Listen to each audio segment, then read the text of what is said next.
Dear Congress, I'm a student. I'm a student. I'm a student. I'm a student.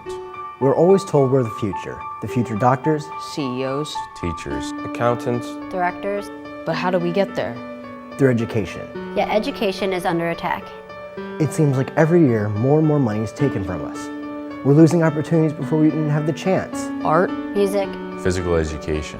Our parents teachers. coaches. always tell us we're the future. Right now, that future doesn't look very bright. Over the last decade, millions of dollars have been taken from the education system. With increased standards and lower funding, students, teachers, schools, and communities are at a breaking point. We all know, because of the information explosion on the internet, what's going on all over the country. We know where a lot of the money goes, and it's not going toward things that are important, like education. There's examples, and I won't mention names, in Pennsylvania of school districts who elected people who only cared about saving money and cutting property taxes. And as a result of that, we had an education system in many districts that was terrible. They're not making the investment in the laboratories, the textbooks, the improvements to the facilities. Money that is crucial to the public education system is being given to cyber charter schools, where children are receiving, in most cases, a lower level of education.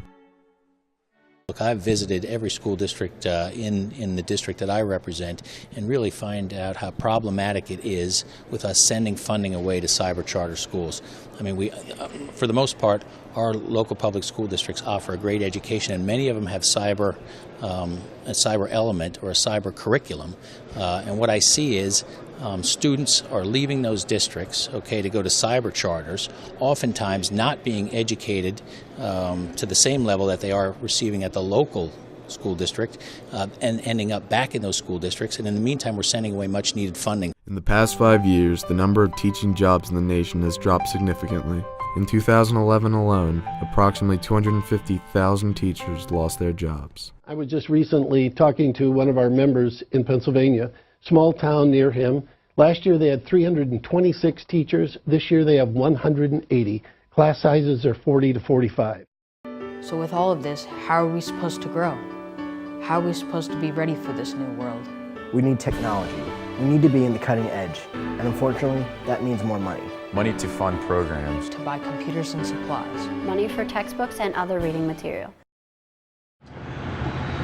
I think funding cuts have affected a couple of different things. For one example would be we had to make a decision whether we were going to get new textbooks for the students or if we were going to get some technology to use. Obviously, technology is playing a very important role in the classroom today.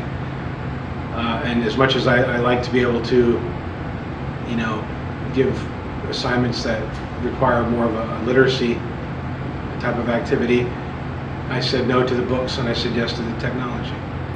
Teachers are being made to decide, technology or textbooks. It may not seem like such a tough choice, but keep in mind, every student learns differently, and students will be affected by the choice.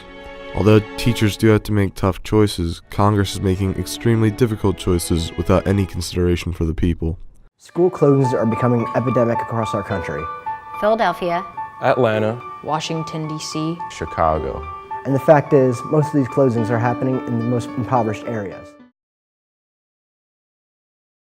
In some areas, schools that have less sacrifice more.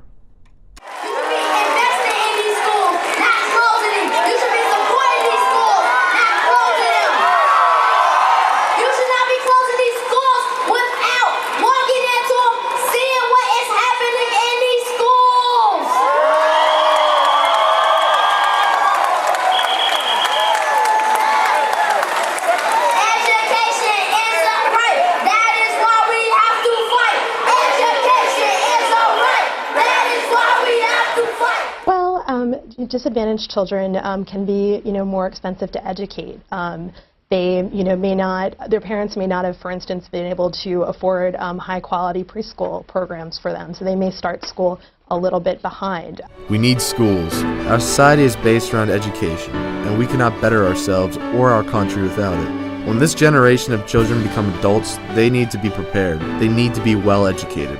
In our parents' day, education was important. It was a priority. They are the ones who made it to the moon. Now education seems to be put on the back burner. Money is not being given where it should be, and there's not much we as students can do. But Congress, there is something you can do. You have the power to give life back to the education system And restore it to its former glory. Our future depends on it, and since we're the future of this country, yours does too.